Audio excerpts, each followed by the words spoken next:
Universal dais అనేది మా YouTube channel sir. మా ప్రేక్షకుల కోసం ఈరోజు కవి చిత్రకారుడు అయినటువంటి వైద్యులు కూడా మీరు వైద్యులు అయినటువంటి మీ గురించి పరిచయం చేద్దామనే ఉద్దేశంతో ఈ కార్యక్రమాన్ని మొదలు పెడుతున్నాను. Okay sir.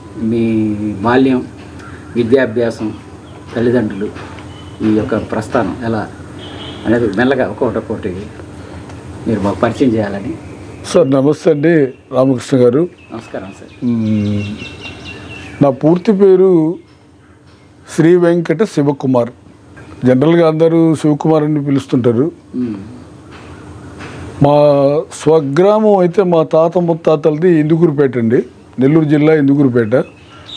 మా నాన్నగారు ఆయన ఉద్యోగరీత్యా నెల్లూరులో ఉంటున్నందువల్ల నేను పుట్టేటప్పటికి మా అమ్మ నాన్న ఇద్దరు ఉద్యోగస్తులుగా నెల్లూరులో ఉండేవారు. మా నాన్న పేరు సెట్ల రామయ్య, అమ్మ పేరు రుక్మిణమ్మ. మా నాన్న అప్పట్లో VLWగా పనిచేస్తుండేవారు. అమ్మ రుక్మిణమ్మ మెడికల్ డిపార్ట్మెంట్లో హెడ్ నర్స్గా పనిచేస్తుండేవారు. అయితే నన్ను 5-6 సంవత్సరాల వయసులో అక్కడ స్కూల్లో వేశారు. నెల్లూరు టౌన్లోని కామాటి వీధిలో ఒక చిన్న మున్సిపల్ స్కూల్ ఇది. నాకైతే ఇప్పుడు గుర్తులేం లేదు. ఒక అయ్యవారు, ఒక టీచర్ పేరు మాత్రం ఉంది. ఆయన పేరు గోతాల అయ్యవారు అని అంటుండేవాళ్ళు. ఆయన పేరు మాత్రం గుర్తుంది. అప్పట్లో నాతో పాటు చదువుకున్న 2 మిత్రుల పేర్లు గుర్తున్నాయి, కానీ వాళ్ళు ఎవరో మళ్ళీ ఎక్కడ తారసపడలేదు. వాళ్ళ పేర్లు, ఒకతని పేరు వెంకట సుబ్బయ్య. నాకు 7 ఏళ్ల వయసు వచ్చేటప్పటికి అనుకోకుండా మా అమ్మ మృతి చెందడంతో అకస్మాత్తుగా ఇక మమ్మల్ని పెంచి పెద్ద చేయడం వీలు కాక నాతో పాటు 2 చెల్లెళ్ళు కూడా ఉన్నారు. మా నాన్న అప్పుడు తను చేస్తున్నటువంటి ఆ ఉద్యోగానికి రిజైన్ చేసేసి గంగపట్నం అనేటువంటి నెల్లూరు నగరానికి తూర్పున ఒక 25 కిలోమీటర్ల దూరంలో ఉన్నటువంటి గంగపట్నం అనే ఊరికి మకాం మార్చడం జరిగింది. అంటే అక్కడ చిన్నప్పుడు ఎప్పుడు మా నాన్నతో పాటు చదువుకున్న ఒక మిత్రుడు ఒక ఆయన ఉండేవారు, శివారెడ్డి వెంకురెడ్డి గారు అనే పేరు ఆయనది. ఆయన అప్పట్లో ఆ గ్రామానికి, గంగపట్నానికి పంచాయతీ బోర్డు ప్రెసిడెంట్గా ఉన్నందువల్ల ఆయన సూచనతో వాళ్ళ ఊరికి షిఫ్ట్ అవ్వడం జరిగింది. దానికి ఒక ప్రధాన కారణం ఉంది. మా నాయన RMP వైద్యుడిగా కూడా అప్పట్లో అనుభవం ఉండేది. అలా ఆయన RMPగా వైద్యం నేర్చుకోవడం మా తాతగారు, అంటే మా అమ్మ నాన్నగారి దగ్గర నుంచి నేర్చుకున్నారు. మా అమ్మ నాన్నగారి పేరు లైశెట్టి రామయ్య. ఆయన ఆ రోజుల్లో ఆయుర్వేద వైద్యం చేస్తుండేవారు, చిత్తూరు జిల్లా వారిది. అలా అక్కడి నుంచి ఆయన దగ్గర నుంచి వైద్యం నేర్చుకుని ఆయన వైద్యుడిగా ఆ ప్రాంతంలో చిత్తూరు జిల్లా కావురాయిపల్లి, తర్వాత తిరుపతి సమీపంలో కొన్ని ఊళ్ళల్లో ఉంటుండేవాడు. తర్వాత ఆయన చివరి దశలో చిత్తూరు జిల్లాలోని శ్రీకాళహస్తికి తూర్పున ఒక 5 కిలోమీటర్ల దూరంలో పొయ్యకొత్తూరు అనే గ్రామంలో స్థిరపడ్డాడు. ఆయన చనిపోయే నాటికి అక్కడే ఉన్నాడు. నాకు అప్పుడు 5-6 ఏళ్ల వయసు, కొంత ఊహ ఉంది ఆయన గురించి. ఆయన దగ్గర వైద్యం నేర్చుకున్నటువంటి ఆయన, మా నాన్న, గంగపట్నంలో వైద్యుడిగా కొత్త అవతారం ఎత్తాడు. అలా గ్రామీణ వైద్యుడిగా చిన్నగా ప్రారంభించి చాలా గొప్ప పేరు సంపాదించుకున్నాడు. ఆ మండలం అంతా ఆయన పేరు ఇప్పటికీ వినిపిస్తుంటుంది. రామయ్య డాక్టర్ అంటే ఒక 2-3 తరాలకి బాగా గుర్తుండిపోయేటువంటి పేరు. తర్వాత మా నాయన గురించి ఈ సందర్భంగా ఒక విషయం చెప్పాలి. ఆయన ఇందుకూరుపేటలో పుట్టి పెరిగినందువల్ల ఇందుకూరుపేటలో ఉన్నటువంటి మాగుంట కోటారెడ్డి హై స్కూల్లో చదువుకున్నారు. ఆయన 9th క్లాస్ చదివేటప్పుడు ఆ MKR హై స్కూల్ ప్రారంభించడం జరిగింది. అంతకుముందు ఆ పక్కనే ఉన్నటువంటి YMCAలో చదువుకున్నారు. 9th నుంచి MKR స్కూల్లో చేరి మొట్టమొదటి MKR స్కూల్ SPLగా ఎన్నికల్లో మా నాన్న గెలవడం జరిగింది. అదేవిధంగా 10th కూడా మళ్ళీ గెలవడం జరిగింది. అప్పట్లో నేటి ప్రముఖ వ్యాపారవేత్త పెద్దలు, నాకు పితృసమానులైనటువంటి జీవి కృష్ణారెడ్డి గారు, జీవీకేగా ఆయన ప్రసిద్ధులు. ఆయన మా నాయనకి సహపాఠి. మా నాయన అంటే ఎంతో ప్రేమగా ఉండేవారు. నా చిన్నతనంలో గంగపట్నంకి ఒక 3 సార్లు ఆయన రావడం కూడా జరిగింది. ఒక సందర్భంలో అయితే ఆయన నోవోపాన్ అనేటువంటి ఒక ఫ్యాక్టరీ ఏర్పాటు చేశారు. అది 1974-75 అనుకుంటాను. అప్పుడు జపాన్ నుంచి ఆ మిషనరీ తెచ్చే సందర్భంలో ఒకసారి గంగపట్నం మా ఇంటికి వచ్చారు. ఆ మాటలు ఏదో నీకేం కావాలి అని అడిగితే ఒక టేప్ రికార్డ్ తెచ్చివయ్యా అని మా నాయన అడగడం, నేను వినడం కూడా జరిగింది. నాకు ఎప్పటికీ గుర్తు. మొట్టమొదట ఆ ఊర్లో అసలు టేప్ రికార్డ్ అనేది లేదు. అప్పుడు మా రెడ్డి గారు మా ఫాదర్కి తెచ్చిచ్చారు. అది ప్రస్తుతం పనిచేయకపోయినా ఇప్పటికీ ఆయన గుర్తుగా నా దగ్గర ఉంది. ఆ విధంగా జీవికే గారితో ఆయనకి మేము ఎంతో రుణపడి ఉన్నాం. నా చిన్నప్పుడు నా కాలేజీ చదువులంతా దాదాపు 1980 నుంచి 84 వరకు నేను నెల్లూరులో విఆర్ కాలేజీలో చదువుకున్నానంటే అది మా రెడ్డి గారి పుణ్యమే. నాకు ఆ రోజుల్లోనే నెలకు 50 రూపాయలు టంచనుగా ఎంఓ పంపించేవారు వారి ఆఫీస్ నుంచి. నోవోపాన్ ఇండస్ట్రీస్ అనేటువంటి లెటర్ ప్యాడ్ మీద నాకు లెటర్ కూడా వచ్చేది. బాగా చదువుకోవాలి, పైకి రావాలి అనేటువంటి ప్రతి నెలలో ఆయన నుంచి వచ్చినటువంటి ఆ 50 రూపాయల అమౌంట్ కింద ఆయన సంతకంతో ఏదో ఒక మెసేజ్ ఉండేది. అంత మేము తీర్చుకోలేనంత రుణగ్రస్తులు అయ్యాం ఆయనకి మేము. మా చెల్లెళ్ళ పెళ్ళిళ్ళప్పుడు కానీ ఇతర అనేక సందర్భాల్లో వారు చేసినటువంటి సహాయం చెప్పలేనంత. అటువంటి మహానుభావుడి పుణ్యంతో నేను బీఎస్సీ వరకు చదువుకున్నాను. ఆ తర్వాత బీఎస్సీ అయిపోయిన ఒక సంవత్సరం లోపలనే మాకు చిన్నప్పటి నుంచి ఆలనా పాలన చూసినటువంటి మా నాయనమ్మ, అంటే మా అమ్మ చనిపోవడం వల్ల మా నాయనమ్మ బాగా వృద్ధాప్యంతో మంచాన పడడంతో తప్పనిసరిగా నేను వివాహం చేసుకోవాల్సిన పరిస్థితి ఏర్పడింది. అప్పటికి నాకు ఏ ఉద్యోగం లేదు, విద్య చదువు పూర్తిగా లేదు. కానీ తప్పనిసరి పరిస్థితుల్లో నేను పెళ్లి చేసేసుకున్నాను. నా పెళ్ళి 1986లో మాకు దగ్గరలో ఉన్నటువంటి నారాయణరెడ్డిపేట అనేటువంటి గ్రామంలో మదిరి సిద్ధయ్య వెంకమ్మ గారుల అమ్మాయి, మా భార్య పేరు అరుణ్ కుమారి.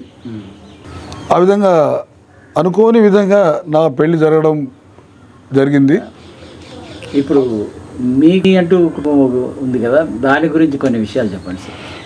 మీ పిల్లలు సార్, నాకు 3 పిల్లలండి. 2 అమ్మాయిలు, 1 అబ్బాయి. మొదట అమ్మాయి, తర్వాత అబ్బాయి, తర్వాత అమ్మాయి. పెద్ద పాప పేరు సింధూరి, అబ్బాయి పేరు కళ్యాణ్ కుమార్, చిన్న పాప పేరు ప్రశాంతి అండి. పెద్ద అమ్మాయి ఎంఎస్సి జీన్ టెక్నాలజీలో గోల్డ్ మెడలిస్టు. అబ్బాయి కళ్యాణ్ ప్రస్తుతం ఎండి పీడియాట్రిక్స్ మన నెల్లూరు నారాయణలోనే చేస్తున్నారు.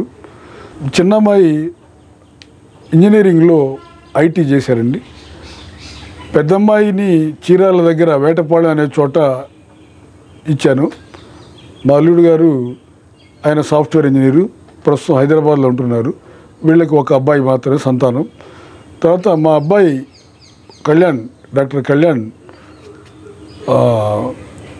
చిత్తూరు జిల్లా పొంగనూరు దగ్గర పిండుకూరు శివయ్య గారు అనేటువంటి వారి అమ్మాయిని వివాహం చేయడం జరిగింది. అమ్మాయి కూడా డాక్టరు. ఆమె ఇప్పుడు ఎంఎస్ ఆప్థమాలజీ తిరుపతిలో చేస్తున్నారు. వీళ్ళకి 1 అబ్బాయి సంతానం, పేరు హితేష్ రామ్ చౌడేష్.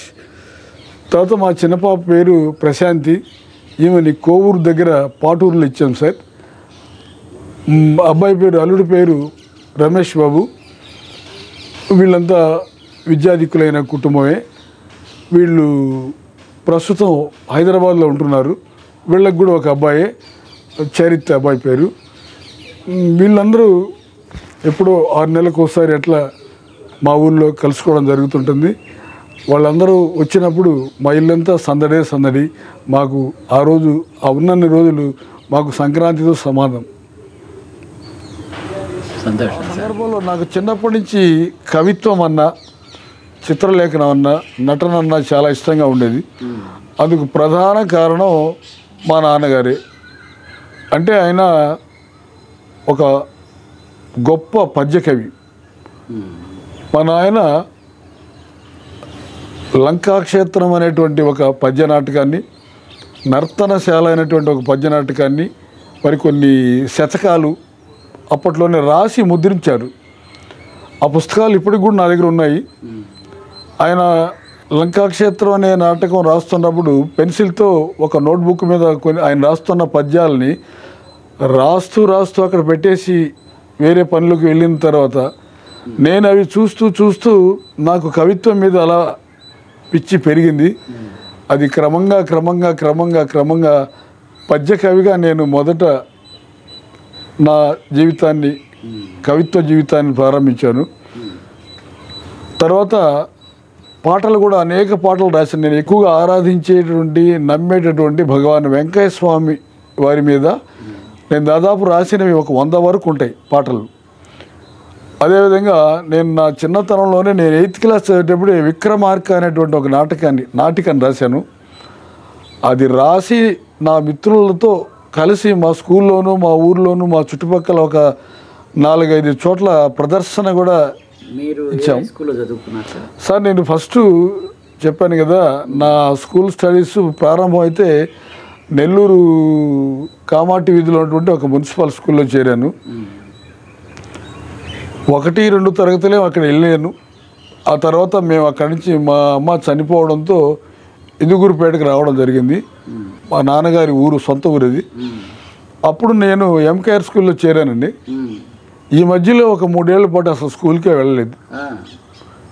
డైరెక్ట్గా నన్ను 6th అక్కడ చేర్చారు.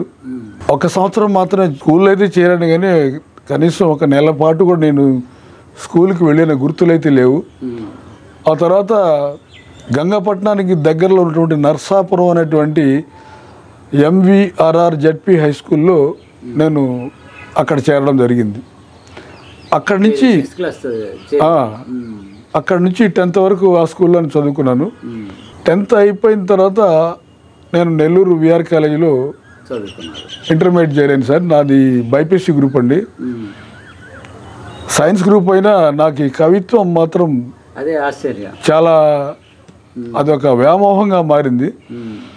మా కాలేజీ మ్యాగజైన్స్లో నా కవితలు కూడా ప్రతి సంవత్సరం ప్రింట్ అయినాయి. నేను మొదటిసారి నాకు గుర్తున్న కవిత మా కాలేజీలో పోటీల్లో దానికి ఒక ప్రైజ్ ఇచ్చారు.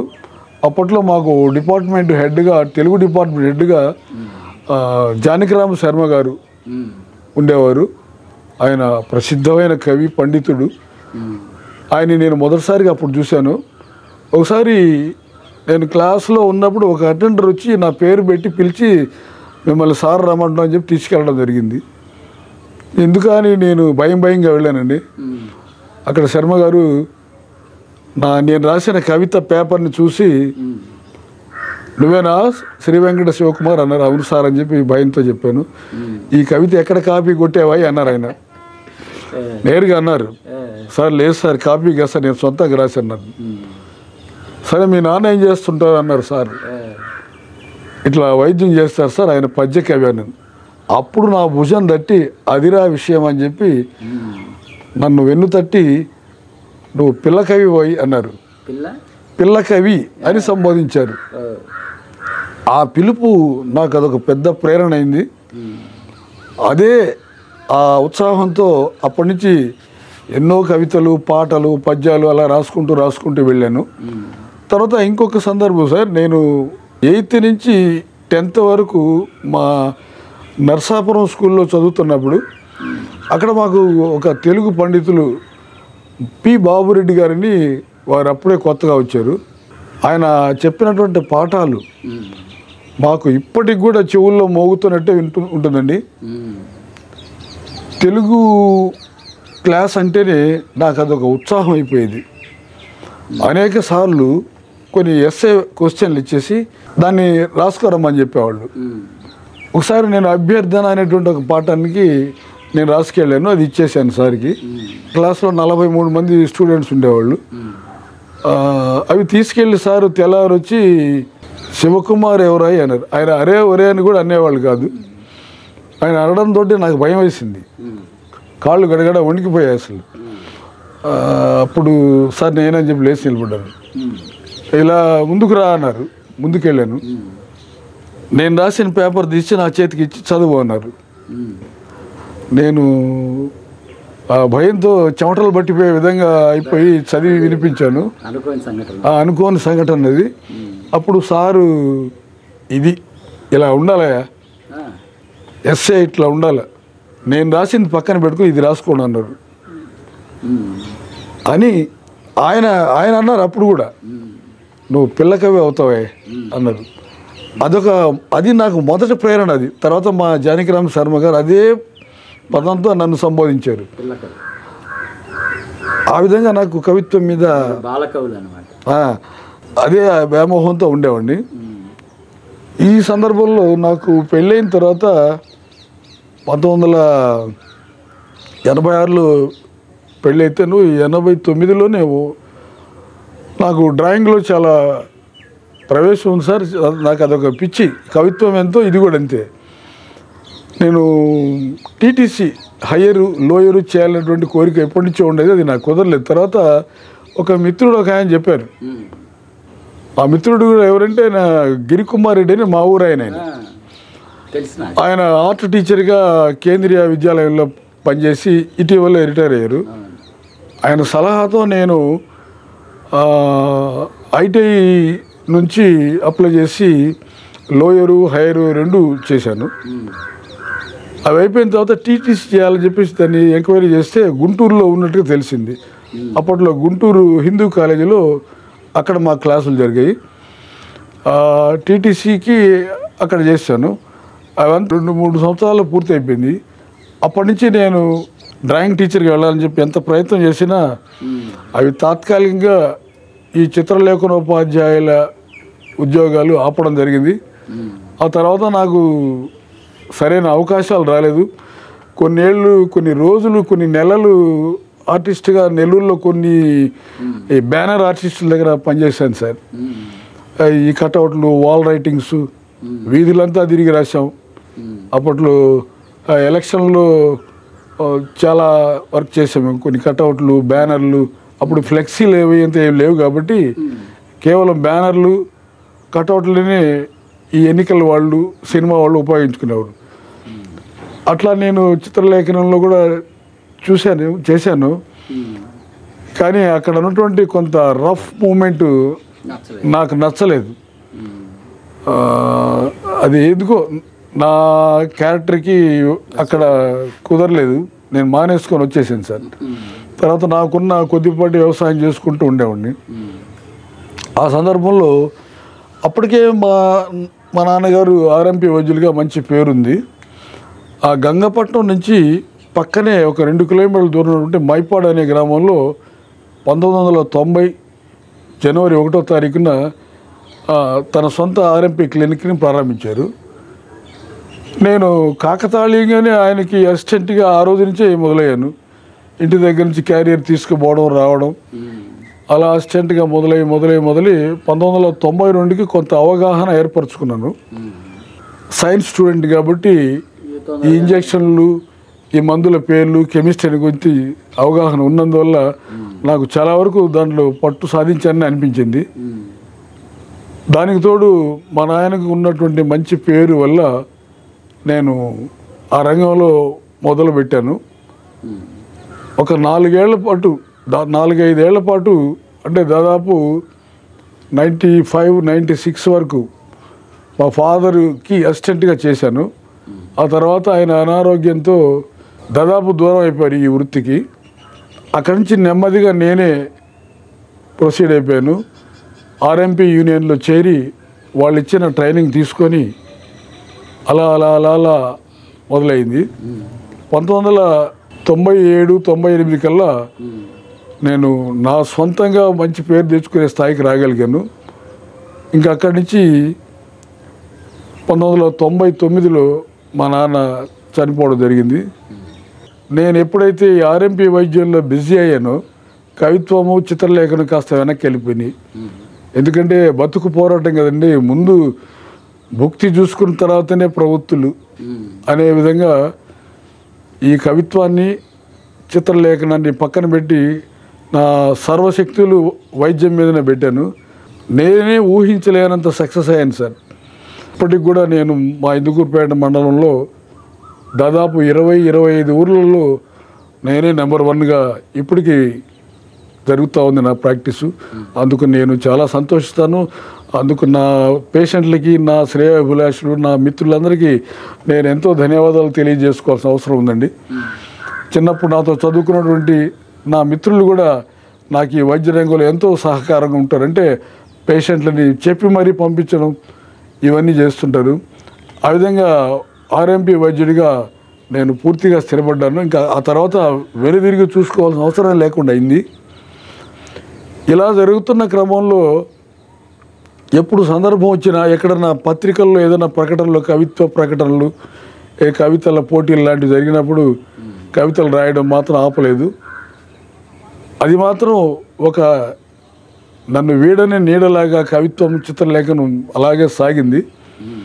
అనేక సార్లు కవితల పోటీకి రాసినా నాకు అప్పట్లో లేని పెద్దగా ఏ ప్రైజులు అయితే ఏం రాలేదండి. తర్వాత 93-94లో నాకు ఇయర్స్ కరెక్ట్గా గుర్తులేదు, కరస్పాండెన్స్లో తెలుగులో BA చేశాను. మళ్ళీ చేసినందువల్ల వ్యాకరణం, ఛందస్సు మీద నాకు పూర్తి అవగాహన ఏర్పడింది. అంతటితో ఆగకుండా వెంటనే MA కూడా చేశాను సార్. MA కూడా పూర్తి అయినాక నా ధ్యాస PhD మీదకి వెళ్ళింది. PhD చేయాలని చెప్పి దాదాపు 25 ఏళ్ళుగా నేను ప్రయత్నిస్తూనే ఉన్నాను, కానీ అప్పట్లో కుదరలేదు. దానికి కారణం నా వృత్తి, తర్వాత నా పిల్లల చదువు, వారి మంచి చెడ్డలు, వాళ్ళని పెద్ద చేసినాక వాళ్ళకి వివాహాలు, ఇవన్నీ అట్లనే దాదాపు 30 ఏళ్ళు జరిగిపోయింది. కానీ ఈ కవిత్వము, చిత్రలేఖనం, నా PhD ఆశ మాత్రం తగ్గలేదు. ఇలా జరుగుతున్నప్పుడు మధ్యలో నాకు మా గురువుగారు నాకు పద్య కవిత్వంలో నా వేలు పట్టుకొని నన్ను నడిపించినటువంటి మహానుభావుడు, ప్రముఖ అవధాన కవి శ్రీ కోట రాజశేఖరవర్ధన్ గారు. వారు అల్లూరులోని రామకృష్ణ జూనియర్ కళాశాలలో సంస్కృతోపన్యాసకులుగా పనిచేసి ప్రస్తుతం విశ్రాంతి తీసుకుంటున్నారు. వారి దగ్గర నేను కవిత్వంలో, అంటే పద్య కవిత్వంలో ఎన్నో మెళకువలు నేర్చుకున్నాను. పద్యం ఎలా ఉండాలి, దాని నడక, లక్షణాలు, అలంకారాలు అన్నీ, ప్రతి విషయం. నేను రాసిన పద్యం ఎవరికైనా నచ్చిందంటే దాని ఘనత మాత్రం మా గురువుగారిదేనండి. ఆ విధంగా వారి సూచనతో, వారి సలహాతో శ్రీ చాముండేశ్వరి శతకము అనేటువంటి ఒక పద్య శతకాన్ని రాశాను. నా మొట్టమొదటి అచ్చైనటువంటి పుస్తకం కూడా శ్రీ శ్రీ శ్రీ చాముండేశ్వరి దేవి సుప్రభాత శతకము. దానిలో 108 పద్యాలు ఉంటాయి, అమ్మవారిని మేలుకొల్పులతో. ఆ శతకం ద్వారా నాకు చాలా గుర్తింపు వచ్చింది. దానికి ముందు మాటలుగా మా గురువుగారు, తర్వాత 10th క్లాస్లో నాకు తెలుగు చదువు చెప్పినటువంటి మా ఆచార్యులు, పెద్దలు, పూజనీయులు పెళ్ళూరు బాబురెడ్డి గారు దానికి ముందు మాట రాశారు. అలాగే తనికెళ్ళ భరణ్ గారికి వెళ్ళాను, వారు దాన్ని చదివి చాలా సంబరపడి తన ముందు మాట ఇచ్చారు. ఇంకా కొంతమంది పెద్దలు ముందు మాట రాశారు. ఆ పుస్తకంతో నాకు మంచి గుర్తింపే వచ్చిందండి. తర్వాత నా రెండవ పుస్తకంగా ఒక 3-4 ఏళ్ల గ్యాప్తో 2002లో నేను నా చిన్నప్పటి నుంచి అనేక సందర్భాల్లో రాసుకున్నటువంటి కవితలన్నింటినీ క్రోడీకరించి మొలగొలుకు చేను అనేటువంటి హెడ్డింగ్తో ఒక వచన కవిత సంకలనాన్ని తీసుకొచ్చాను. అది చాలా పేరు వచ్చిందండి. ఆ మొలగొలుకు చేను అనేటువంటి టైటిల్ పెట్టడానికి కారణం, అదే పేరుతో నేను ఒక కవిత ఎక్స్రే సంస్థకి పోటీకి పంపించాను. అది ఎక్స్రే వారి ఉత్తమ అవార్డును సాధించింది. కాబట్టి నేను అదే పేరుని నా పుస్తకానికి శీర్షికగా ఏర్పాటు చేసి ఆ మొలగొలుకు చేను అనేటువంటి పుస్తకాన్ని ముద్రించాను. ఆ పుస్తకానికి అనంతపూర్ చెంబ్ స్పందన వారి నుంచి రాష్ట్ర స్థాయి పురస్కారం లభించింది. అలాగే రాజమండ్రి పడాల వీరభద్రరావు గారి సంస్థ నుంచి దానికి ఒక అవార్డు వచ్చింది. అదేవిధంగా గుంటూరు రావి రంగారావు గారి సాహితీ పీఠం వారు ఆ పుస్తకానికి అవార్డు ఇవ్వడం జరిగింది. ఆ విధంగా 3 రాష్ట్ర స్థాయి అవార్డులని ఆ పుస్తకం సాధించింది. తర్వాత అనేక దాని మీద సమీక్షలు కూడా రాశారు పెద్దలు, మీరు కూడా రాశారు. తర్వాత అనేక మంది, చిన్ని నారాయణరావు గారు, తర్వాత నిజామాబాద్ నుంచి నరసింహారావు గారు అనేసి వారు బ్యాంక్ ఎంప్లాయీ, మంచి కవితాభిలాషి, మంచి కవి గారు కూడా, ఆయన రాశారు. తర్వాత నిజామాబాద్ నుంచే ఇంకొక కవయిత్రి కూడా ఇందిరా ప్రభ అనేవారు రాశారు. రాజమండ్రి నుంచి ఎస్ఆర్ పృథ్వీ గారు దాని మీద ఒక చక్కటి సమీక్ష రాశారు. ఇలా అనేక సమీక్షలు వచ్చాయి. ఆ పుస్తకానికి మంచి పేరు వచ్చింది. చాలా చోట్ల సన్మానాలు జరిగాయి. ఆ విధంగా ఆ పుస్తకానికి ఒక మంచి గుర్తింపు లభించింది. ఆ తర్వాత ఆ పుస్తకం రాసిన తర్వాత నేను నాలో ఎన్నో ఏళ్ళుగా దాగి ఉన్నటువంటి పిహెచ్డి మీద ఉన్నటువంటి ఆశ తీరలేదు. నా మిత్రుడు వేణుగోపాల స్వామి కాలేజీలో ఇంగ్లీష్ లెక్చరర్ అయినటువంటి భీమా మురళి, ఆయన్ని ఒక సందర్భంలో పిహెచ్డి చేయాలన్నది మిత్రమా, దానికి ఎట్లా అని అడిగితే ఆయన ఒక సలహా ఇచ్చాడు. ఆయన అనేక చోట్ల ఎంక్వైరీ చేసి చెప్పారు నాకు. ఇక్కడ ప్రస్తుతానికి మన సరౌండింగ్లో ఎక్కడ ఖాళీ సీట్లు లేవు అనేసి కర్ణాటకలోని మైసూరులో ఉన్నటువంటి KSOU, కర్ణాటక స్టేట్ ఓపెన్ యూనివర్సిటీలో వేకెన్సీస్ ఉన్నట్టు నోటిఫికేషన్ వచ్చింది, వెంటనే అప్లై చేయమని ఆయన సలహా ఇచ్చారు. నేను వెంటనే అప్లై చేశాను. అక్కడ నెట్ ఎగ్జామ్ జరిగింది. ఎగ్జామినేషన్లో క్వాలిఫై అయ్యాను. ఇంటర్వ్యూ దాకా వెళ్ళాను. అప్పుడు జరిగినటువంటి ఇంటర్వ్యూలో తిరుపతి పద్మావతి యూనివర్సిటీ నుంచి రాజేశ్వరి మేడం గారు, తర్వాత అనంతపూరు SKU నుంచి బాలసుబ్రహ్మణ్యం సారు, తర్వాత హైదరాబాద్ నుంచి వెంకటేశ్వర్లు సారు, తర్వాత మా KSOU యూనివర్సిటీ డీన్ గారు అయినటువంటి ఆచార్య రామనాథం నాయుడు గారు, వీళ్ళందరూ ఇంటర్వ్యూ కమిటీలో ఉన్నారు. నన్ను అనేక కోణాల్లో, అంటే అప్పటికే నేను దాదాపు 60 yearsకి దగ్గరగా వస్తున్నందువల్ల ఈ వయసులో నీకెందుకు అని సూటిగా ప్రశ్నించారు.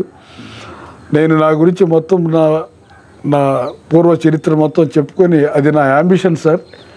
అప్పట్లో నాకు చదువుకునే అవకాశం రాలేదు. ఎన్నో ఏళ్ళుగా నాలో దాగినటువంటి ఆ కోరికను తీర్చుకోవాలా, నా వల్ల సమాజానికి ఒక మంచి థీసిస్ లభించాలనే కోరికతో నేను ఇలా వచ్చాను సార్ అనమాట. నా రచనలని చాముండేశ్వరి శతకం, మొలగోలుకు వచ్చిన పుస్తకాలని ఇంటర్వ్యూ కమిటీ సభ్యులకి ముందుగానే ఇచ్చినందువల్ల వాళ్ళు అవన్నీ తిరిగేసి చదివి నాలో ఉన్నటువంటి కవిత్వ అభిలాష, నా పట్టుదలకి వాళ్ళు సంతోషపడి నాకు ఆ సీట్ ఇవ్వడం జరిగింది. అందుకు ఆ కమిటీ వారికి, మా ఆచార్యులు డాక్టర్ మొగరాల రామనాథం నాయుడు గారికి నేను ఎన్ని జన్మలైనా రుణపడి ఉంటానని తెలియజేసుకుంటున్నాను. ఆ విధంగా నాకు KSOUలో సీట్ రావడం జరిగింది. ఇప్పటికీ 1.5 year అయిపోయింది సార్. నాకు వారు ఇచ్చినటువంటి థీసిస్ సంచార జాతుల్లో ప్రత్యేకించి షికారీలు అయినటువంటి ఒక అరుదైన తెగ ఉన్నది. ఆ తెగ సంస్కృతి సాహిత్యము పరిశీలన, షికారీల సాహిత్యము సాంస్కృతిక పరిశీలన అనే టైటిల్తో నా పరిశోధన అంశాన్ని నిర్ణయించి నాకు ఆ సీట్ ఇవ్వడం జరిగింది. అయితే ఆ షికారీలు అనేటువంటి వాళ్ళు మన రాష్ట్రానికి సంబంధించిన వాళ్ళు కాదు. వాళ్ళకి సంబంధించిన పూర్వ పరిశోధనలు ఏదీ లేదని నేను ఎన్నో చోట్ల విచారించగా తేలిన విషయం అది. ఆధార గ్రంథాలు దాదాపు శూన్యం. అటువంటి సందర్భంలో కేవలం క్షేత్ర పరిశీలన, అదేవిధంగా ముఖాముఖులు, ఇటువంటి లక్ష్యంతో నేను నా పరిశోధన సాగిస్తున్నాను. నా పరిశోధనలో భాగంగా షికారీలు అనేటువంటి సంచార జాతులు ఉన్నటువంటి అనేక కాలనీలకు వెళ్ళాను. దానిలో భాగంగా చిత్తూరు జిల్లా పలమనేరు, కాణిపాకం, తర్వాత చిత్తూరు పట్టణ చుట్టుపక్కల ఉన్నటువంటి అనేక సంచారీ కాలనీలు సందర్శించాను. వాళ్ళతో అనేక ఇంటర్వ్యూలు జరిపాను. ఎంతో సమాచారాన్ని ఆడియో ద్వారా, వీడియో ద్వారా రికార్డ్ చేసుకున్నాను. నాకు దాదాపు ఒక 100 పేజీల సమాచారాన్ని ఇప్పటికే సేకరించున్నాను. కానీ మా థీసిస్ 250 పేజీల గ్రంథం కాబట్టి మిగతా నా పరిశోధన జరుగుతూ ఉంది. వారి భాష, లిపిలేని భాష వారిది. లిపిలేని భాషని సేకరించడం చాలా కష్టసాధ్యమైనటువంటి పని. భాష పేరు ఏమైనా ఉందా సార్? దానికి వాగ్రి భాష అంటారండి. అంటే షికారీలు జన్మస్థలం ఉత్తర భారతదేశం. ఉత్తర భారతదేశంలో వాళ్ళు రాజస్థాన్, గుజరాత్, అదేవిధంగా మహారాష్ట్ర, ఈ 3 ప్రాంతాల్లో ప్రారంభంలో రాజస్థాన్లోని మేవాడ్ సంస్థానాధీశుడైనటువంటి మహారాణా ప్రతాప్ సింగ్ ఆస్థానంలో వాళ్ళు లంబాడీలు వీళ్ళు ఒకటి కాదు, వాళ్ళు సోదర సమానులు. ఆ రాణా ప్రతాప్ సింగ్ సంస్థానంలో వీళ్ళు సైనికులుగా ఉండేవారు. నా పరిశోధనలో తేలినటువంటి విషయం ఇది. ఆయన రాజ్య పతనానంతరం ఈ తురుష్క సేనల దాడితో వీరు ఆధారాన్ని, ఉద్యోగాల్ని, ఉనికిని కోల్పోయి అడవుల దారి బట్టి వాళ్ళు ఆ విధంగా సంచార జీవులుగా మారిపోవడం జరిగింది.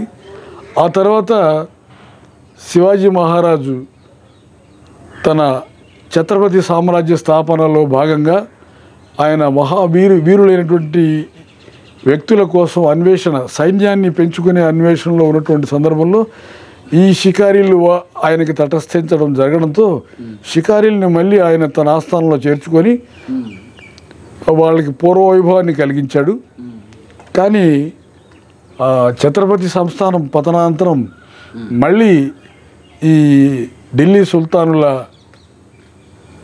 సైనికుల అణచివేతతో వీళ్ళు మళ్ళీ నగరాల నుంచి, రాజ్యాల నుంచి అడవుల దారి బట్టి కంప్లీట్గా సంచార జీవులై, ఆటవికులై, అనాగరికులై అలా వాళ్ళు రకరకాల ప్రాంతాలకు వెళ్ళిపోవడం జరిగింది. ఇప్పుడు నా థీసిస్ ప్రధానంగా ఆంధ్రప్రదేశ్లోని షికారీల సాంస్కృతిక సాహిత్య పరిశీలన కాబట్టి మన రాష్ట్రంలో ఉన్నటువంటి ఈ షికారీల పరిశీలన, వాళ్ళ సాహిత్యము, వాళ్ళ మౌఖిక సాహిత్యము, వాళ్ళ జానపద సాహిత్యము, వాటి మీద నా పరిశోధన సాగుతూ ఉంది సార్. సంతోషం సార్. ఈ విధంగా ప్రస్తుతం నా పరిశోధన జరుగుతూ ఉంది. అయితే త్వరలో మీరు ఈ విధంగా డాక్టరేట్ అందుకునే దాదాపు మీ పేరుకు ముందు డాక్టర్, వృత్తిరీత్యా మీరు ఎట్లాగో డాక్టర్. అవును సార్, అవును సార్. ఈ యొక్క సంతోషమైన వార్త మేము త్వరలో వినబోతాం అనమాట. అవును చాలా సంతోషం. ప్రస్తుతం మీరు సాగిస్తున్నటువంటి రచనా వ్యాసంగాలు ఇట్లాంటివి ఏమైనా ఉంటే చెప్పండి. ఉన్నాయి సార్. ఒక 3 పుస్తకాలు దాదాపు రఫ్గా తయారైపోయినాయండి. వాటిలో ఒకటి పద్యంలో ఒకటి ఉంది. దాని పేరు కచ్చట తపలు. ఇది ఒక ఖండకావ్యం. దానిలో 25 ఖండికలు ఉంటాయి. అనేక సంఘటనలు, అనేక వ్యక్తులను గురించినటువంటిదండి ఇది. అది ముద్రణకు సిద్ధంగా ఉంది. నాకు ఈ పిహెచ్డి ఒత్తిడి వల్ల ప్రస్తుతానికి దాన్ని పక్కన పెట్టడం జరిగింది. అదేవిధంగా ఒక వచన కవితల సంకలనం కూడా దాదాపు 60 కవితలతో సిద్ధంగా ఉంది. నా పిహెచ్డి పరిశోధనలో వల్ల దాన్ని నా కాన్సన్ట్రేషన్, నా సర్వశక్తులు ప్రస్తుతం దాని మీదనే ఉంది. అందుకోసం దీన్ని పక్కన పెట్టడం జరిగింది. తర్వాత ఇంకోటి ఒక శతకం కూడా రెడీగా ఉంది సార్. శివ శతకము నా పేరుతో నేను రాశాను. వేమన శతకము, సుమతి శతకం లాగా నీతి బోధలతో కూడినటువంటిది, అది కూడా రెడీగా ఉంది. త్వరలోనే నా పిహెచ్డి పూర్తి లోపల ఈ మూడింటిని కూడా తీసుకురాగలనని చెప్తున్నాను. తర్వాత ఇంకొకటి ఒక పరిశోధనాత్మక ఒక పుస్తకాన్ని ఈ మధ్య రాశాను. అది మా సొంత ఊరైనటువంటి గంగపట్నంలో ఉన్నటువంటి చాముండేశ్వరి దేవి, అందరికీ తెలిసే ఉంటుంది. ఆమె చాలా ప్రసిద్ధమైనటువంటి గ్రామ దేవత ఇక్కడ. ఆమెను గురించి నేను ఒక పరిశోధన చేశానండి. ఆ పరిశోధన పుస్తకం 60 పేజీల పుస్తకంగా తీశాను. అసలు చాముండేశ్వరి అనే ఆమెకి పూర్వనామం చార్ముడమ్మ. ఆ చార్ముడమ్మ అనే పేరుతోనే పుస్తకాన్ని తేబోతున్నాను. అది రెడీగా ఉంది. ఈ మధ్యనే మా యూనివర్సిటీలో మాకు ఒక ప్రోగ్రాం ఒకటి ఏర్పాటు చేశారు. ఏదైనా ఒక లెజెండరీ గురించి సబ్మిట్ చేయమన్నారు. ఒక థీసిస్ని ఒక 15 నుంచి 20 పేజీల థీసిస్ పేపర్ని సబ్మిట్ చేయమంటే నేను చాముండేశ్వరి దేవి మీద చార్ముడమ్మ అనే పేరుతో థీసిస్ రాశాను. అది చాలా మా డీన్ సార్ కూడా చాలా గొప్పగా మెచ్చుకున్నారు. దాన్ని సహేతుకంగా కథలాగా కాదండి, ఆధారాలతో సహా నేను చెప్పే ప్రతి మాటకి సాక్ష్యాధారాలతో సహా చూపిస్తూ ఆ పుస్తకాన్ని తీసుకొచ్చాను. అదంతా వచనంలోనే ఉంటుంది. గంగపట్నము తర్వాత ఆ పరిసర ప్రాంతంలో ఉన్నటువంటి పెద్దలందరి సూచనలు సలహాలు తీసుకున్నాను. వారి పేర్లతో సహా వారి చిరునామాలతో సహా ఇస్తూ ఆ పుస్తకాన్ని తొందరలోనే అచ్చయించాలని ప్రయత్నంలో ఉన్నాను. నా ఇతర కవిత్వ పుస్తకాల కన్నా ముందు ఇదే వస్తుందని నేను ఆశిస్తున్నాను. 4వది అన్నట్టు. 4వది సార్. అది మీ కళాసేవ అంటే మీరు సరస్వతి పుత్ర అనే ఒక పీఠాన్ని. అవును సార్. దాని గురించి చెప్పండి. నేను ఆర్ఎంపీ వైద్యుడిగా చాలా క్లిక్ అయ్యానని నేను చెప్పుకుంటున్నాను. నాకు సమాజం ఎంతో ఇచ్చింది. నేను అనుకున్నవన్నీ ఇచ్చారు ప్రజలు, సమాజం. పైపెచ్చు నేను చిన్నప్పుడు చదువుకునేటప్పుడు ఒక మహానుభావుడు మా జీవికే సార్, ఆయన ఇచ్చినటువంటి ఆర్థిక సహాయంతో నేను చదువుకొని ప్రస్తుతం ఈ స్థితికి రాగలిగాను. అదేవిధంగా మనం కూడా ఎవరికైనా ఏదో ఒక విధంగా ఉపయోగపడాలనేటువంటి ఉద్దేశంతో నా మిత్రులు కొందరు సలహా తీసుకున్నది ఏదైనా చేయాలి అని. వాళ్ళల్లో కొందరు విద్యార్థుల్ని ప్రోత్సహించడం చాలా ఉత్తమమైనటువంటి పని అని చెప్పడంతో నేను సరస్వతి పుత్ర కళాపీఠం అనే ఒక టైటిల్ని ఏర్పాటు చేసుకొని, అదే రిజిస్టర్డ్ ఏం కాదు సార్, కానీ అదే పేరుతో నేను 2002వ సంవత్సరం నుంచి దాదాపు 23 ఏళ్ళుగా మా ఇందుగూరుపేట మండలంలో ఉన్నటువంటి 10 ఉన్నత పాఠశాలల్లో, కేవలం గవర్నమెంట్ పాఠశాలలే, ప్రైవేట్ స్కూళ్ళతో సంబంధం లేదండి,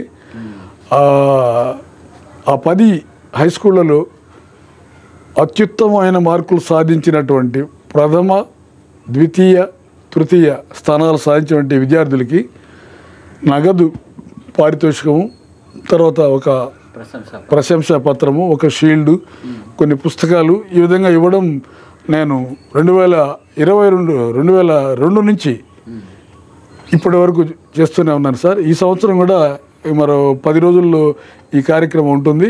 ప్రస్తుతం ఈ కార్యక్రమం నేను చదువుకున్నటువంటి నర్సాపురం హై స్కూల్లోనే ఈ సంవత్సరం చేయబోతున్నాను.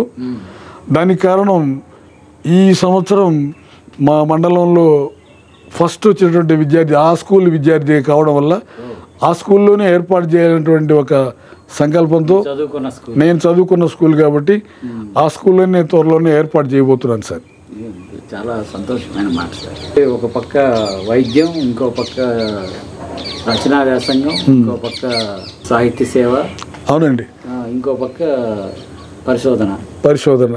తర్వాత నాకు అతి ముఖ్యమైన విషయం, నాకు అత్యంత ఇష్టమైన వ్యాపకం వృత్తి కూడా వ్యవసాయం అండి. నేను ఇప్పటికి కూడా వ్యవసాయదారుండే. నాకు వ్యవసాయం ఉంది, వరి సేద్యము, రొయ్యల సేద్యం, రైతు జీవనం అంటే నాకు చాలా ఇష్టం సార్.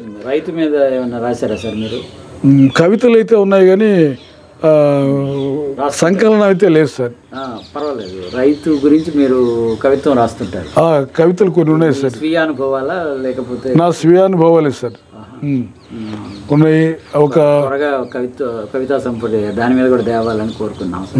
ప్రయత్నిస్తాను సార్ తప్పకుండా.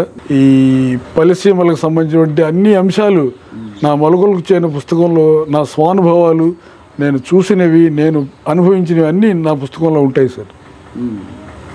ఇప్పుడు మీదేమి జీవితం వడ్డించిన ఇస్తారు కాదు సార్. ఎన్నో కష్టాలతో సాగారు మీరు. అవును సార్. అటు మీ నాన్నగారి జీవితం చూశారు, మీ జీవితం. అవును సార్. ఇన్ని ఒడిదుడుకుల్లో కూడా మీరు శిఖరాలను అధిరోహిస్తూ వెళ్తున్నారు.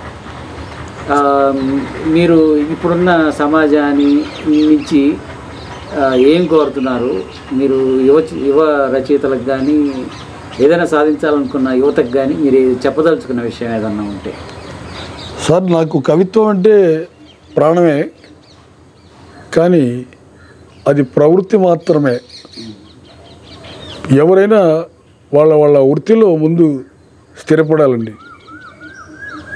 అదే సందర్భంలో సమాంతరంగా ప్రవృత్తిని కొనసాగించాలి. వ్యక్తిగత జీవితంలో స్థిరత్వం లేనటువంటి వాళ్ళు, అశాంతితో అలజడితో జీవితాన్ని గడిపేటువంటి వాళ్ళు ఈ సాహిత్యమే కాదు ఏ అభిరుచిని సవ్యంగా సాగిస్తారంటే అది నేనైతే నమ్మలేను సార్. మనసు ప్రశాంతంగా సంతోషంగా లేనటువంటి సందర్భంలో వచ్చే కవిత్వము అది ఆరోగ్యకరంగా ఉంటుంది అని నా భావన మాత్రమే. అదేవిధంగా నేను నా ప్రధాన వ్యాపకము కవిత్వము, చిత్రలేఖనము అయినప్పటికీ అంతకన్నా ముందు నా కుటుంబానికి, నా వృత్తికి ప్రథమ స్థానాన్ని ఇస్తాను సార్. రెండవ స్థానమే నా కళలకి, నా ప్రవృత్తులకి. ఇది మాత్రం నేను నిర్ద్వందంగా చెప్పగలను. తర్వాత యువ కవులు, వీళ్ళకి ఇప్పుడు వస్తున్నటువంటి వాళ్ళు చాలా అద్భుతమైన కవులు ఉన్నారు సార్. నాకు నచ్చిన యువ కవులు అంటే తగుళ్ళ గోపాల్, చాలా అద్భుతమైన కవి. ఆయన రాసిన దండకడియం పుస్తకాన్ని నేను ఒకసారి కాదండి అప్పుడప్పుడు చదువుకుంటూనే ఉంటాను. చాలా చిన్న అబ్బాయి అయినా అద్భుతమైన, మళ్ళీ రెఫర్ చేసుకోదగ్గటువంటి పుస్తకం అది. తర్వాత మన జిల్లాకే చెందినటువంటి ప్రముఖ విమర్శకుడు, విశ్లేషకుడు, సమీక్షకుడు, కవి మన శంకర్ గోపాల్ గారు అద్భుతంగా రాస్తారు సార్. ఆయన కవితలు నేను చాలా ఇష్టపడతాను. ఆయన చాలా గొప్ప సమీక్షకుడు, విమర్శకుడు. ఆయన ఇంకా ముందు ఉన్నతమైన స్థానానికి వెళ్తాడని నేను ఆశిస్తున్నాను. తర్వాత పల్లిపట్టు నాగరాజ్ అని ఒక అతను ఉన్నాడు. ఆయన కూడా కేంద్ర సాహిత్య యువ పురస్కారాన్ని పొందినటువంటి కవి. ఆయన చిత్తూరు జిల్లాలో వరదైపాళెంలో ప్రస్తుతం ఉంటున్నాడు. ఆయన రాసినటువంటి యాలై పూడ్చింది అనేటువంటి పుస్తకం నాకు అత్యంత ఇష్టమైన పుస్తకం సార్. చాలా బాగా రాస్తాడు. ఇటువంటి యువ కవులు ఎందరో ఉన్నారు. వాళ్ళకన్నా ఇంకా ఇప్పుడు రాస్తున్న వాళ్ళకి నేను ఇచ్చే సలహా, రాయడం కన్నా చదవడం ముఖ్యం సార్. ఎంత చదివితే 100 పుస్తకాలు రాస్తే ఒక పుస్తకం రాయగలిగినటువంటి శక్తి వస్తుందని నేను నమ్ముతానండి. కానీ ఇప్పుడు వస్తున్నటువంటి అనేక మంది వ్యక్తులు, కవులు, వాళ్ళకి కవిత్వం మీద కన్నా పేరు ప్రతిష్టలు, పబ్లిసిటీ మీదనే ఎక్కువ ఆసక్తి ఉన్నట్టు కనిపిస్తుంది. వాట్సాప్ గ్రూపుల్లో పెట్టడం, ప్రశంసలు, లైక్లు, దేని మీదనే ఉంటుంది. కానీ అది కరెక్ట్ కాదండి. చదవడం ముఖ్యం. 1000 పుస్తకాలు చదివితేనే కానీ ఓ 2-3 పుస్తకాలు రాయలేమని నా నమ్మకం, నా నిర్ణయం, నా ఉద్దేశం కూడాను. ఇప్పుడు తెలుగు అక్షరాలే తెలియని ఈ జనరేషన్లో మీరిచ్చే సూచన, అటు ప్రభుత్వానికి కావచ్చు, ఇటు పేరెంట్స్కి కానీ? తెలుగదేలే ఎన్న దేశంబు తెలుగు, ఏను తెలుగు వల్లభుండ తెలుగొకొండ అని శ్రీకృష్ణదేవరాయలు గారే చెప్పారు. దేశ భాషలందు తెలుగు లెస్స అన్నాడు ఆయన. ఆయన స్వయాన తుళువ జాతీయుడు. కన్నడ రాష్ట్రంలో కన్నడ రాజ్య రమారమణుడు. అయినా ఆంధ్ర భాషలో ఆంధ్ర భోజుడయ్యాడు. అటువంటి మహా చక్రవర్తి దేశ భాషలందు తెలుగు లెస్స అన్నాడు. అప్పటికే దాదాపు 14-15 భాషలు గుర్తింపులో ఉన్నాయి. అన్ని భాషల్లో కల్లా తెలుగు లెస్స అనడానికి కారణం తెలుగులో ఉన్నటువంటి మాధుర్యం. ఒకసారి పార్లమెంట్లో ఇద్దరు తెలుగు ఎంపీలు తెలుగులో మాట్లాడుకుంటున్నారు. అది నెహ్రూ గారు ఉన్నారంట. విని వాళ్ళు ఏదో పాట పాడుతున్నట్టున్నారే అన్నారంట. కాదు సార్, వాళ్ళు మాట్లాడుకుంటున్నారనంట. అది ఏ భాష అంటే తెలుగు అన్నారంట. ఆయన అంతా మురిసిపోయారంట. అటువంటి గొప్పది తెలుగు. అటువంటి మన భాషను ప్రపంచం అంతా కీర్తిస్తున్నారు. ఇటాలియన్ ఆఫ్ ద ఈస్ట్ అన్నారు విదేశీయులే. అయినా మన వాళ్ళు మాత్రం ఈసడించుకుంటున్నారు. తెలుగులో మాట్లాడితే అదొక నామోషిగా అనుకుంటున్నారు. చదువులో కూడా తెలుగు కోరుకోవట్లేదు. తెలుగు మాధ్యమమే ఒప్పుకోవడం లేదు. ఆప్షనల్ లాంగ్వేజ్గా సంస్కృతాన్ని తీసుకొని హిందీలో రాస్తారు. ఏంటి ఈ వెర్రి? పొట్టకూటి కోసం ఏ భాషను నేర్చుకోవచ్చు, ఏ దేశమైనా పోవచ్చు. మాతృభాష కళ్ళ వంటిది, పరాయి భాష కళ్ళ జోడు వంటిది. చూపు తక్కువ వాళ్ళకి కళ్ళ జోడు కావాలే కానీ కళ్ళే వద్దనుకోవడం చాలా పొరపాటు. ఇది గాంధీ గారే అన్నారు. కాబట్టి ప్రపంచమంతా ఆమోదించినటువంటి ఒక భాషా సిద్ధాంతం ఏంటంటే ఎవరి మాతృభాషలో వాళ్ళు నేర్చుకోవాలి. మాతృభాషలో ఎదుటి మనిషి ఏదైనా ఒక మాట అన్నప్పుడు ఆ పదం మెదడులో మొట్టమొదట తన మాతృభాషలో రికార్డ్ అవుతుంది. అది మళ్ళీ మనం ప్రస్తుతం మాట్లాడాల్సిన భాషలోకి కన్వర్ట్ అయ్యి ఆ శబ్దంతో బయటకు వస్తుంది. ఇదంతా సెకండ్లో 100వ వంతులో జరిగిపోయేటువంటి ప్రతిచర్య. కాబట్టి ఎవరి మాతృభాషని వాళ్ళు తప్పనిసరిగా నేర్చుకోవాల్సిన అవసరం ఉంది. బతుకు తెరువు భాషలు ఎన్నైనా నేర్చుకోవచ్చు, ఎన్నైనా సాధించవచ్చు. అందుకే ఆయన రాయప్రోల్ వారు చెప్పారు, ఏ దేశం ఎగినా ఎందుకు కాలిడినా పొగడరా నీ తల్లి భూమి భారతిని అన్నాడు. అదేవిధంగా మన జాతిని, మన సంస్కృతిని, మన భాషని మనం కాపాడుకోవాల్సిన అవసరం ఖచ్చితంగా ఉంది. అందుకు ఉపాధ్యాయులు, ప్రభుత్వాలు, ముఖ్యంగా పిల్లల తల్లిదండ్రులు ఈ విధంగా ఒక సరైన నిర్ణయానికి వస్తే మన తెలుగు భాష మరణించదండి. మృత భాష కాదు, ఇది అమృత భాష. ఖచ్చితంగా అజరామరంగా ఉన్నటువంటి అద్భుతమైన అమృత భాష తెలుగు. తర్వాత మీరు శ్రీకృష్ణదేవరాయలను గుర్తు చేసిన తర్వాత మీరు రాసిన నందమూరి శతకం గుర్తుకొచ్చింది. అవును సార్. దాని గురించి 2 మాటలు. చాలా చోట్ల నాటికలు, సాంఘిక నాటికలు, పౌరాణిక నాటకాలు కూడా వేశాను సార్. చిన్న చిన్న పాత్రలేనండి. నేనేం పెద్ద గాయకుండా అయితే కాదు. మంచి బేస్ వాయిస్. అనేక సార్లు మీ నాన్నగారి వాయిస్ కూడా ఇట్లాగే ఉండేదా? బేసా? అట్లా ఏమి ఉండదు సార్. ఆయన కొంచెం వీక్గానే ఉండేది వాయిస్. మా నాన్నగారు రాసినటువంటి లంకాక్షేత్రం అనే నాటకంలో నేను మారీచుడు అనే పాత్ర వేసామండి. అది కేవలం నా కోసమే ఆయన క్రియేట్ చేశారు. 2 పద్యాలు, ఒక 5-6 డైలాగులు మాత్రమే ఉండేది దానిలో. అప్పటి నుంచి నేను నటన పరంగా సినిమాల్లో ఎన్టీ రామారావు గారి నటన అంటే నాకు చాలా ఇష్టం అండి. నేను చిత్రకారుడిగా మొదలైంది కూడా ఎన్టీ రామారావు బొమ్మని అవుట్లైన్ పెన్సిల్తో గీస్తూనే నేను ఈ డ్రాయింగ్ మీద వ్యామోహం పెరిగింది. నేను మొదలుపెట్టిన బొమ్మే రామారావు బొమ్మ అండి. ఆ విధంగా ఆ రామారావు మీద ఉన్న అభిమానం ఈ మధ్యనే 2023లో ఎన్టీఆర్ 100వ జయంతి సందర్భంగా ఆయనకు నా వైపు నుంచి నాకున్నటువంటి కవిత్వం పరంగా ఒక అజరామరమైనటువంటి ఒక గుర్తింపుగా స్మృతి కావ్యాన్ని రాయాలనేటువంటి ఉద్దేశంతో నేను ఒక శతకాన్ని రాశాను సార్. దానికి పేరు కూడా నందమూరి శతకం అని పెట్టాను. చాలా చక్కగా వచ్చింది. దాన్ని నేను ఎన్టీఆర్ కుటుంబం వారి చేతుల మీదుగా ఆవిష్కరించాలనేటువంటి ఉద్దేశంతో ఇంతవరకు ఎక్కడ ఆవిష్కరణ కూడా జరపలేదండి. నాకు ఇంకా ఆ కుటుంబ సభ్యుల్ని కలిసే అవకాశం రాలేదు సార్. అనేక సార్లు ప్రయత్నించాను కానీ ఇంకా నాకు అవకాశం రాలేదు. మీరు కూడా ఆ శతకం మీద దాని మీద చక్కటి సమీక్ష కూడా రాశారు. చాలా ధన్యవాదాలు సార్. Thank you sir. అంటే ఇప్పటివరకు మీ అచ్చైన పుస్తకాలు వచ్చేసి మొలగలకు చేను, దానికి ముందు చాముండేశ్వరి సుప్రభాత శతకము, ఈ రెండింటి తర్వాత నందమూరి శతకము.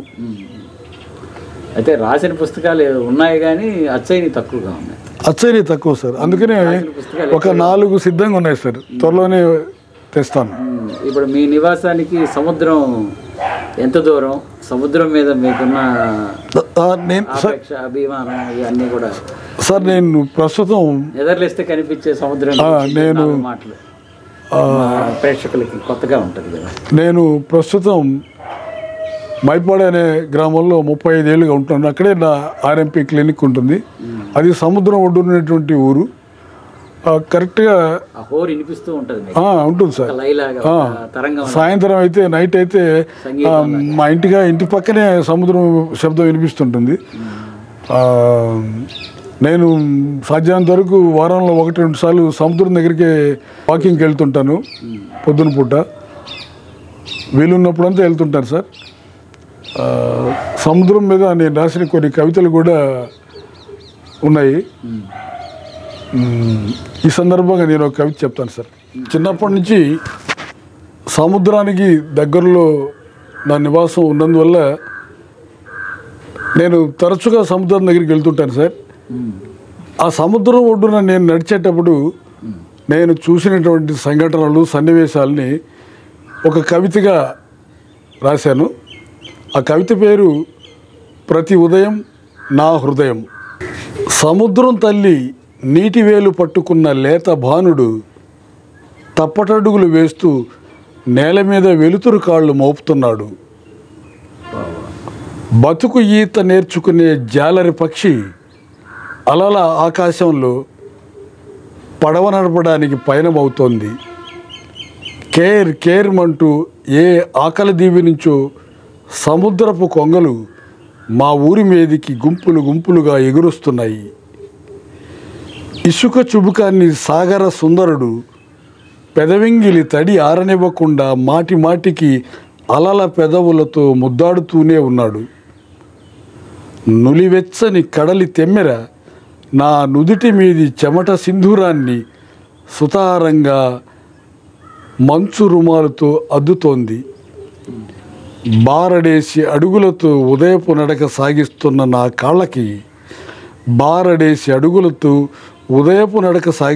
నా కాళ్ళకి ఇసుకలో కబడ్డీ ఆడుకుంటున్న చిన్ని ఎండ్రకాయలు అడ్డు తగులుతున్నాయి. అక్కడక్కడ తలుక్కుమంటున్న సముద్రపు శంకువుల మెరుపు నా కంటి క్యాన్వాసు మీద వెండిపూత పూస్తోంది. నడక వేగానికి నా హృదయ స్పందన చెవుల్లో సప్తాశ్వరథం పరుగులా ప్రతిధ్వనిస్తోంది.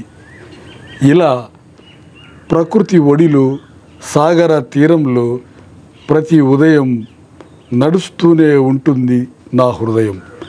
ఇది సార్ నా కవిత. చాలా బాగుంది సార్, చాలా బాగుంది. చాలా చక్కగా రాశారు. మంచి భావన, మంచి అన్వయం. ఒకదానికొకటి మీరు సముద్రుడు ఇసుక పెదాలని ముద్దాడుతున్నాడు, సప్త రథారశ్వరుడైనటువంటి సూర్యుడు వస్తున్నాడని, సముద్రం నీటి వేలు పట్టుకొని నడుస్తున్నాడని. అవును సార్, మంచి పదాలను ఉపయోగించారు మీరు, మంచి అలంకారాలు. సంతోషం. Thank you. ఈరోజు మిమ్మల్ని ఇలా కలుసుకోవడం, మీతో ఇలా కొన్ని విషయాలు ముచ్చరించుకోవడం చాలా ఆనందంగా ఉంది. ఎన్నో విషయాలు మీ జీవితంలో ఉన్నటువంటి ఘట్టాలను మాకు అందరికీ కూడా మీ ద్వారా పరిచయం చేశారు మీరు స్వయంగా. ధన్యవాదాలు సార్. Thank you sir. మరి మీకు నాకు ఇటువంటి అవకాశాన్ని కల్పించేందుకు మీకు మరీ నా హృదయపూర్వక ధన్యవాదాలు తెలియజేసుకుంటూ సెలవు సార్. సెలవు సార్.